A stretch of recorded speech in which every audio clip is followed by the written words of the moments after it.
In June 2009, on an online forum called Something Awful, users competed to create the scariest manipulated photos. Among dozens of creepy images, one stood out.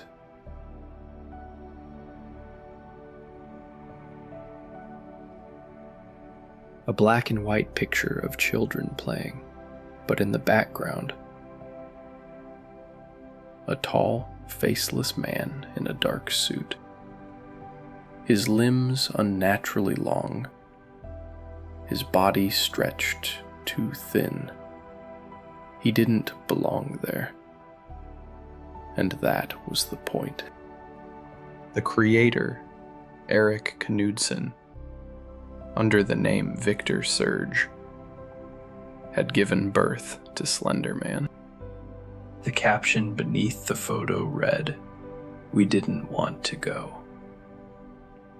We didn't want to kill them, but persistent silence and outstretched arms horrified and comforted us at the same time."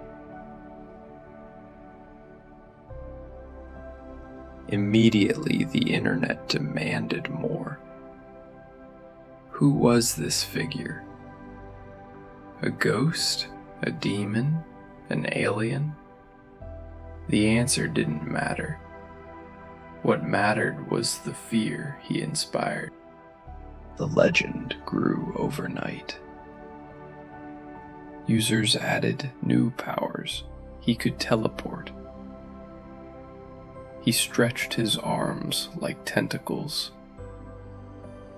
He stalked children and drove people insane. He appeared in old photographs, always lurking, always watching. A simple contest entry had become something much darker. The internet had found its monster. By 2010, Slender Man spread like wildfire. Creepypasta forums filled with new stories. Artists sketched his faceless form. And then came the games. Slender, the 8 pages, placed players alone in the forest, collecting notes while the Slender Man stalked them. Millions screamed in fear as the screen filled with static whenever he appeared. And then YouTube gave him even more life. A web series called Marble Hornets blurred the line between fiction and reality. Shaky cameras, distorted audio, dark figures lurking. It felt so real that countless fans swore Slender Man must exist. Soon, children dared each other to wander into forests, hoping to find him. Teens stayed awake all night, writing their own encounters, and some began to believe. They claimed to see him outside their windows. They dreamed of him, watching them sleep. Slender Man was not real. But fear does not need to be real. Fear spreads like a virus.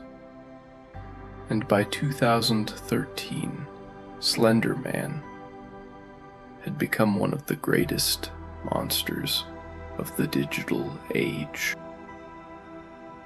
But in 2014, the legend left the internet. On May 31st in Waukesha, Wisconsin, 3 12-year-old girls went for a walk. Only 2 returned unharmed. They lured their friend into the woods and stabbed her 19 times.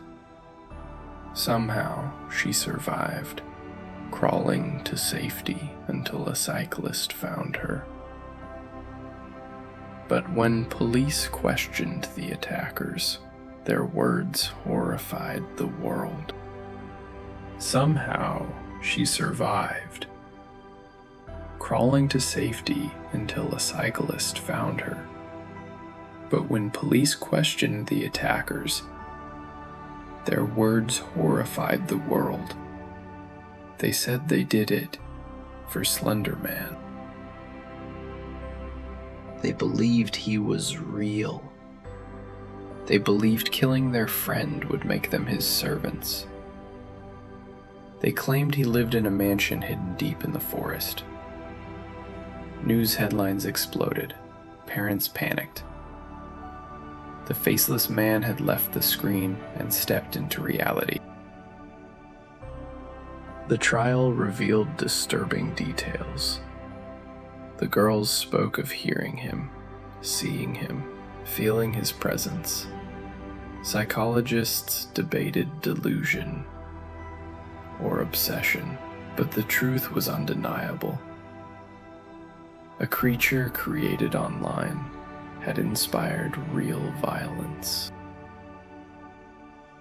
The victim lived, but innocence in that community was gone forever. Why did this myth take hold so strongly? Why did people across the world fear a creature that was never real? The answer lies in psychology. Slender Man is the perfect unknown. His faceless head allows anyone to project their worst nightmares. His stretched body is human, but wrong. He lurks in forests, abandoned houses, and schoolyards, places already tied to danger. And most importantly, he never attacks. He only watches, waiting, letting your mind do the rest. He is more than a monster. He is an idea. And ideas, once planted, spread endlessly. That is why Slender Man thrives. Not in reality, but in our imaginations. And that is the most terrifying place of all. Slender Man was never real. He was born in a Photoshop contest, but his legend spread across continents. He inspired art, games, stories, and blood. He proved that myths don't need centuries to form. In the internet age, a legend can be born in a day and never die. Even now, people whisper of him, standing in the woods, watching from the shadows, appearing in dreams. Perhaps he does not exist in our world, but in another sense, he is more real than we want to admit, because the moment you think of him, you feel the need to look behind you. You check the shadows. You imagine a tall, faceless man standing there, silent, waiting. And once you do, he's already there, the Slender Man.